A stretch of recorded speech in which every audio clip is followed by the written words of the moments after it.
Media बहुत बुरी तरह कंप्रोमाइज़ हुआ है।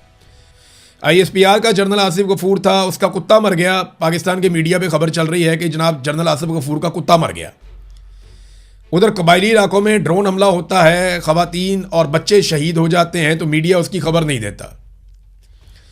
26 नवंबर को इस्लामाबाद डी चौक में जो कत्लेआम हुआ, पाकिस्तान का मीडिया उसकी खबर नहीं देता।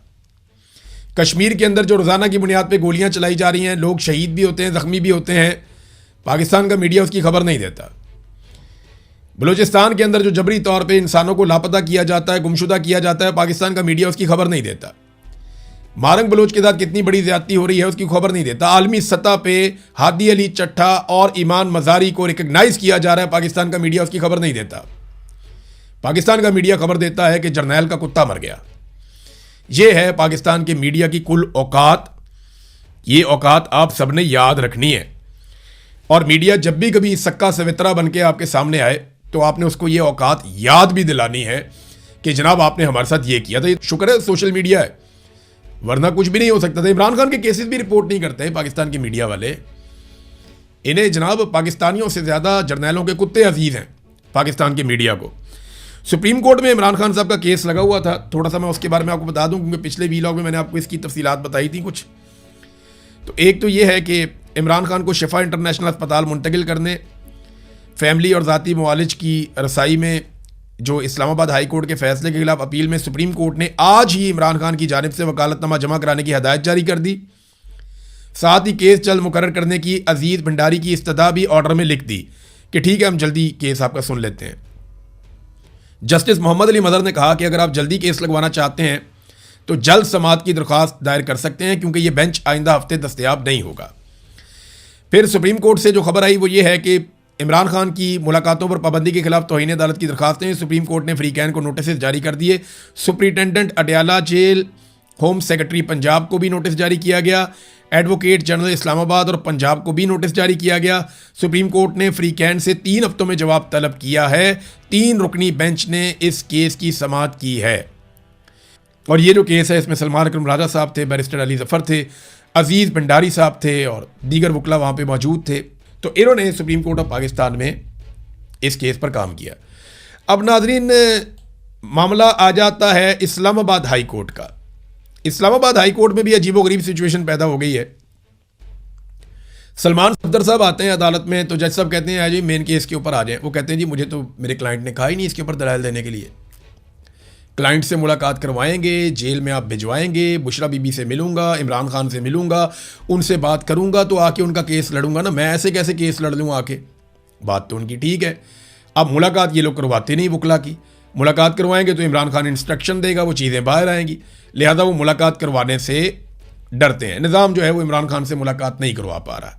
उन्हें इस बात का खौफ है कि इमरान खान फील्ड मार्शल आसिम मुनीर को एक मरतबा फिर जेल से बैठकर तनकीद का निशाना बनाएंगे और फील्ड मार्शल एक मरतबा फिर तनकीद के एक गर्दाब में फंस जाएंगे। लिहाजा फील्ड मार्शल को सेव करने के लिए, उन्हें बचाने के लिए कैदी नंबर 804 की मुलाकातें बंद करवाई हुई। बहरहाल एडवोकेट जनरल इस्लामाबाद को हदायत की गई कि 7 रोज़ में अदालती हुक्म पर अमल दरामद कराएं। इमरान खान मुलाकात का ऑर्डर करने की बैरिस्टर सलमान सफदर की इस्तदा पर कोई ऑर्डर जारी नहीं किया गया। दूसरी एक और चीज़ है कि वो सुहेल अफरीदी का भी केस चल रहा था ना इस्लामाबाद हाई कोर्ट में, वो बेंच ही टूट गया। उन्होंने कही जाके उस बेंच में लगाओ जहाँ पे पहले लगा हुआ है। यानी वो जो एक दबाव डाला हुआ था खैबर पख्तूनख्वा की हुकूमत ने कि जनाब हमने बजट पास नहीं करना अगर आपने इमरान खान से हमारी मुलाकात ना करवाई तो, या हम थोड़े अरसे के लिए बजट पास करेंगे। तो इस पे जनाब अब खैबर पख्तूनख्वा का ये वाला जोर भी काम ना किया। देखिए जोर एक ही होता है, वो अवाम का होता है। अल्लाह रब्बुल इज़्ज़त की कुदरत है, वो कुछ भी कर सकता है, लेकिन जो ताकत है वो अवाम के पास है।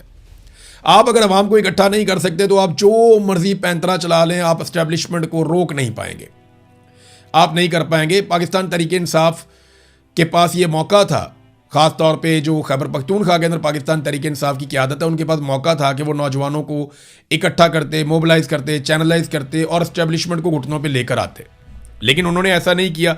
अब वो बजट के मामलात के ऊपर कोशिश करते रहते हैं बेचारे, लेकिन उनकी बात बनती नहीं है। तो अदालत में भी ये प्रेशर काम नहीं आया, अदालत का बेंच टूट गया। उन्होंने कहा जाएँ दूसरे बेंच में जाके वहाँ पे करें। वो मामला भी अब लंबा लटक गया। तो सुहेल अफरीदी की मुलाकात इमरान खान साहब से कैसे होगी, ऐसे तो नहीं होगी।